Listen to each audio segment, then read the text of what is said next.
Magandang hapon! Kumusta po? Narito po ulit ang update natin para sa lagay ng ating panahon ngayong hapon po ng January 17, 2025. Sa ngayon po ay patuloy pa rin na malakas ang bugso ng hanging amihan na patuloy pa rin na nakakaapekto dito sa Luzon lalo na sa silangang bahagi habang shear line ang patuloy naman na nakakaapekto sa Visayas at Easterlies pa rin ang umiiral sa may Mindanao. At sa ating long range forecast, nananatili pa rin naman po na walang bagyo na namamataan na tatawid sa ating kalupaan hanggang sa susunod na 2 linggo o posibleng hanggang sa matapos ang buwan na ito ay storm free po tayo.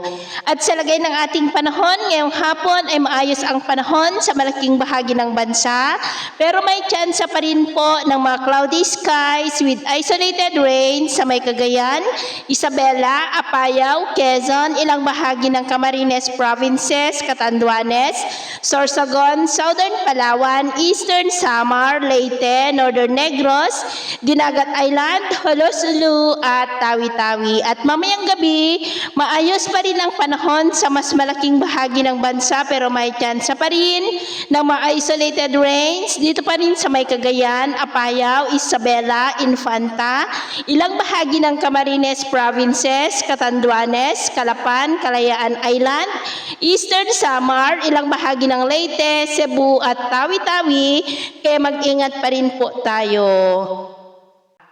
At sa atin naman pong mga baybayin, iwasan na muna natin ang papalaot sa kanlurang baybayin ng Luzon, Northern Seaboard ng Cagayan, Extreme Northern Luzon Seaboard at silangang baybayin ng ating bansa dahil ang mga alon dyan ay posible pa rin na aabot hanggang sa 2 to 4.5 meters height. Kaya hanggat maaari po ay iwasan na muna natin ang papalaot dyan sa mga may kulay pula para mas makaiwas sa mga sakunang pangkaragatan. So ito po ang latest update natin sa araw na ito. Ako pumuli si James na nagsasabi sa kahit anong pagsubok po na darating sa ating buhay, huwag na huwag po tayong mawawalan ng pag-asa. Thank you and God bless!